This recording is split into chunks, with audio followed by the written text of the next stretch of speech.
Good day. Good day. Good day. Good day. Good day. Good day. Good day.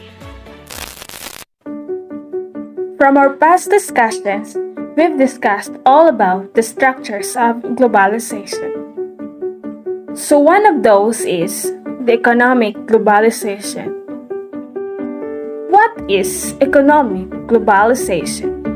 Economic globalization is the spread of the trade, transportation, communication systems in the global scale in the interest of promoting international commerce. Economic globalization and globalization is not far away from its definition, as we all know that globalization is the spread of our own culture, politics, products, and etc.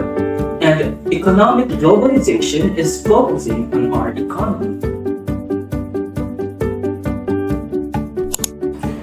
Trade liberalization is the reducing of trade barriers that makes international trade easier between countries.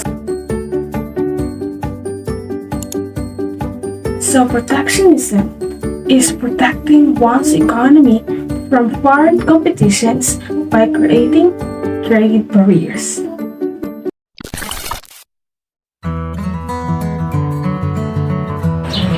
Do you know? Globalization has not only allowed nations to trade with each other, but also to cooperate with one another as never before. For example, Paris Agreement on climate change, for instance, gathered 105 countries to agree upon working towards reducing their carbon emissions for the greater global good.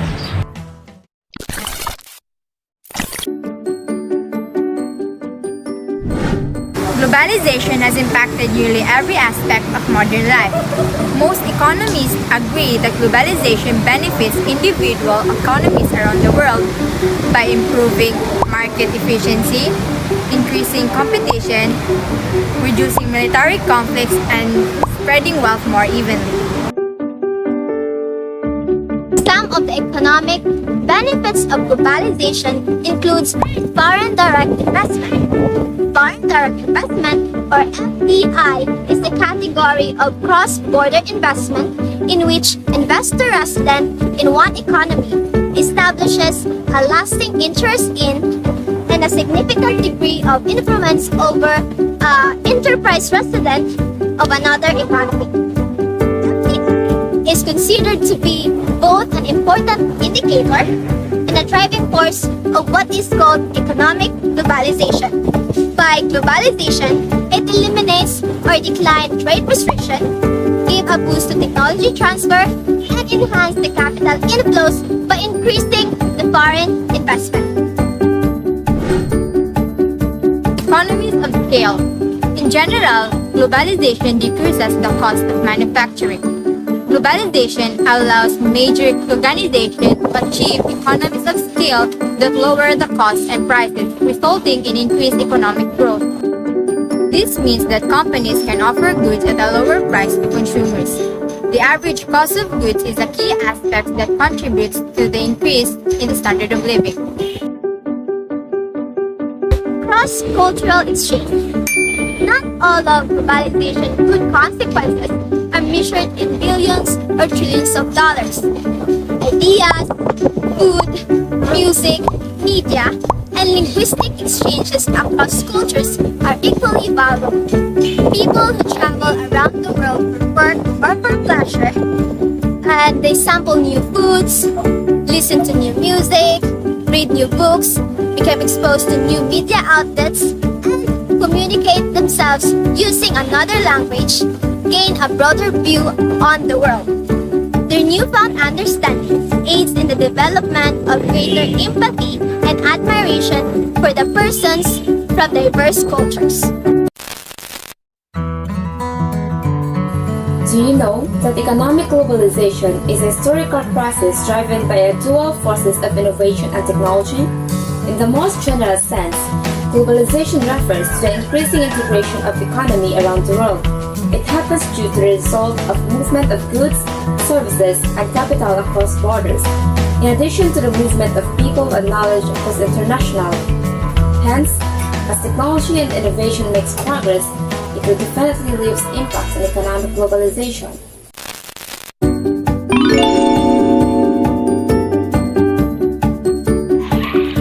Globalization, as we all know, is the connection of the different parts of the world. In economics, it can be defined as the process in which businesses, organizations, and other countries began performing on an international scale. But do you know what are the effects of globalization in the lives of people? Let me tell you something about that. Well, today, you might be watching me in the shiniest screens of your latest released mobile phones or on the screens of your laptops or computers. And you might be in your room today with some electric fan turned on or air conditioned while your family is at the living room watching their favorite shows on your televisions, right? Okay, what I meant was the things we are enjoying and the things that are around us right now that gives us comfort, convenience, and entertainment are all products of globalization. In general, economic globalization has been shown to improve the standard of living in developing countries. Haven't you observed the way people live now compared to before? Now we have cars, buses, trains, airplanes, and ships for transportations, not like before, right? And that's one positive effect economic globalization has brought. Another is how globalization has improved communications that now enables businesses to identify opportunities for investment. At the same time, innovations in information technology enables immediate communication and the rapid transfer of financial assets across national borders. Globalization also provides businesses with a competitive advantage by allowing them to source raw materials where they are inexpensive. It also gives organizations the opportunity to take advantage of lower labor costs in developing countries. Consumers benefit too, of course. Actually, globalization decreases the cost of manufacturing. This means that companies can offer goods at a lower price to consumers. And the average cost of goods is a key aspect that attributes to increases in the standard of living. And those are the positive effects of economic globalization. But not everything about economic globalization is beneficial. Now let's hear Bina for the downsides of economic globalization. So, if there's plenty of positive effects, then there's also plenty of negative effects. Low-cost countries are highly affected by its negative effects of the economic globalization itself. We can't deny it. There's no doubt. It's just like in life that we, as a person, in a certain situation, there's always good in bad and bad in good. So the first negative effect is it exploits low-cost labor market. This just simply means that workers have low salary rather than just losing their job. They settle for a work that pays them in a very low amount of salary. And economic may be stagnant or just as it is. The second one would be an equal economic growth. We believe that richer countries became richer, poorer countries become poorer because of its economic globalization.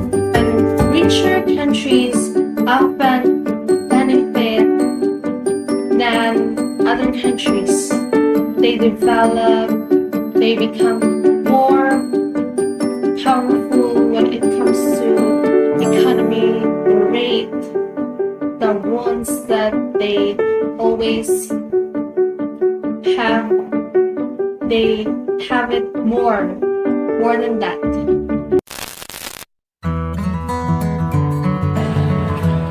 Do you know? Economic growth is the main channel through which globalization can affect poverty. What researchers have found is that, in general, when countries open up to trade, they tend to grow faster and living standards tend to increase.